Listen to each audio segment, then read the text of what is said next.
माँ, भाई इस साल भी नहीं आएगा क्या? मैं उसको कॉल करके बोलती हूँ कैसे भी आए, पिछली साल भी नहीं आया था। हेलो दीदी। हेलो भाई, और भाई कल आ रहे हो ना? नहीं दीदी, मैं नहीं आ पाऊंगा, 2 दिन की ही छुट्टी मिल रही है। अरे यार भाई, तू हर साल ऐसा ही करता है, पिछले साल भी नहीं आया था। क्या बताऊं दीदी, मन तो मेरा भी है आने का, पर कोरोना के कारण काम बंद था तो कम छुट्टियां मिल रही है। मुझे कुछ नहीं सुनना भाई, तू रक्षाबंधन पर घर आ जाना, नहीं तो फिर दूसरी बहन ढूंढ लेना। गुस्सा क्यों हो रहे हो दीदी, मैं कल जाऊंगा सर के पास छुट्टी के लिए। हाँ, और कैसे भी करके रक्षाबंधन तक आ जाना। ठीक है दीदी, बाय। मे आई कम इन सर? कम कम। हाँ राहुल बोलो। सर, मुझे 5 दिन की छुट्टी चाहिए थी, रक्षाबंधन आ रहा है सर, 2 साल से घर नहीं गया, तो सोच रहा हूँ कि दीदी आ रही है तो मैं भी चला जाऊं। अरे राहुल, तुमको समझाया था ना कि ये त्योहार सब यहाँ की कुरीतियां है, कुछ नहीं होता, राखी बांधने या बंधवाने से भक्ति करो ताकि वो परमात्मा तुम्हारे साथ साथ तुम्हारे परिवार की भी रक्षा करे।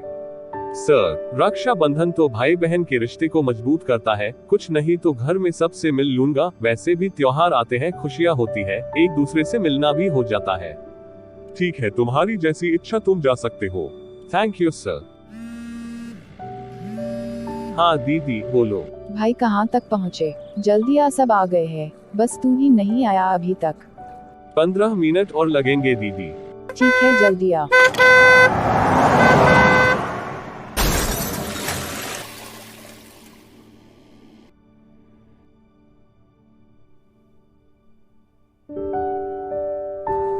हेलो, मैं पुलिस स्टेशन से बोल हेलो। रहा हूँ। आप राहुल के घर से बोल रहे हैं क्या? हाईवे पर उसका एक्सीडेंट हो गया है और उनकी डेथ हो गई।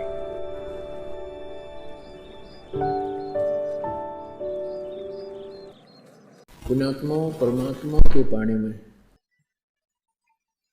ये जो हमारी रीति रिवाज हैं ये भी बाधक हैं। परमेश्वर ने कहा है कि मन कर धीर बांध ले रे बौरे और छोड़ दे न पछलों की रीत। अब जैसे कल या आज जैसे भी राखी का त्योहार था, रक्षाबंधन का त्योहार था, इस रक्षाबंधन की क्या आवश्यकता है, क्यों इसको हम मना रहे हैं? ये काल के चलाए हुए अपने इस टाइम पास करने की खातिर, टाइम वेस्ट करने के लिए और हमें पीड़ित रखने के लिए एक ये रीति बना रखी है। अपन आत्माओं, इस ज्ञान से परिचित होने के बाद हमारी आंखें खुल जाती हैं और जो समझदार बच्चे हैं वो इस बात को स्वीकार कर लेते हैं कि संत जो कहते हैं परमेश्वर का आदेश होता है, तो फिर वो स्वीकार कर लेते हैं, फिर वो समाज की नहीं मानते हैं। एक बहन ने बताया कि जी, उपदेश लेने से पहले मैं राखी बांधने के लिए अपने भाई के वहाँ घर गई। वही रक्षाबंधन का दिन भाई की इंतजार कर रही थी। दुर्घटना के अंदर भाई की मृत्यु होगी, उसका शव आया, टक्कर मार मार कर रो रही थी। अब रक्षाबंधन का उद्देश्य क्या है कि भाई राखी इसलिए बांधते हैं कि वो हमारी रक्षा करेगा। और भाई की रक्षा कौन करेगा? हमारा रक्षक। कहते हैं जो रक्षक है उसको हम भूल चुके हैं। हम सब का रक्षक कबीर साहिब है। कबीर परमेश्वर पूर्ण ब्रह्म परम अक्षर ब्रह्म। हम सब ने, भाई और बहनों ने मिलकर परमेश्वर कबीर जी का रक्षाबंधन बांधना चाहिए, राखी, ताकि भाई और बहन दोनों का रक्षक हो जाए।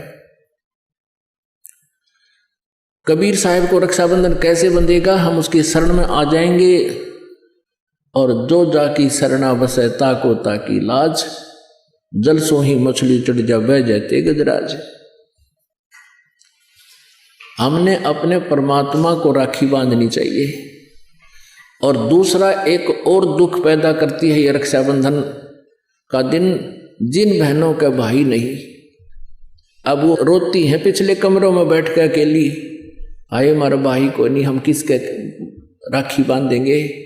कोई चाचा के, कोई ताऊ के, कोई मामा के भाइयों की मुंह की तरफ ताकेंगे हैं, और फिर वो न सोचेंगे या पैसे लेने की मारी यहाँ आ जाती है, चाहे ना कहें पर अंदर में जरूर अवश्य होगा, ऐसा होगा। और हमने ऐसा ना करना है। हमने अपने ऊपर कर्जा नहीं चढ़ाना किसी का। तो इसलिए हमने रक्षाबंधन का त्योहार